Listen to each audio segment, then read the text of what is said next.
আজ তোমাদের সঙ্গে শেয়ার করব তোমাদের নন্দিনীদির হাতের স্পেশাল দই কাতলা রেসিপি। প্রথমে কাতলা মাছটাকে নুন, হলুদ, তার মধ্যে টক দই, পরিমাণ মতো সর্ষের তেল, কাঁচা লঙ্কা এগুলো দিয়ে খুব ভালোভাবে কিন্তু আমি হাত দিয়েই ম্যারিনেট করে নেব।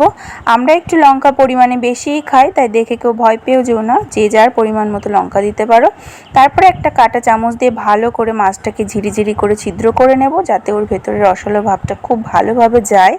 আর তারপরে এখানে কিন্তু আমি আঁচটাকে একদম সিম করে দিয়ে বসিয়ে দেবো মাছটা। ওদিকে মাছটা বসিয়ে দিয়েছি আর এইদিকে আমি শুকনো কড়াই ভেজে নেব শুকনো লঙ্কা, জিরে, ধনে, গোটা গরম মশলা, যার মধ্যে রয়েছে এলাচ আর লবঙ্গ আর কয়েক টুকরো দারচিনি। তো এবার খুব ভালো করে এটাকে আমি কিন্তু শিলনোড়ায় পেস্ট করে নিয়েছি। আর তারপরে এখানে মাছটা ফুটে এলে ওর ভেতরে এক এক করে মশলাগুলো দিয়ে দেবো। পরিমাণ মতন গ্রেভিটা রেডি হয়ে গেলে ব্যাস তৈরি হয়ে গেল আজকের আমার হাতে স্পেশাল রেসিপি। বাড়িতে ট্রাই করে অবশ্যই কমেন্টসে আমায় জানিও।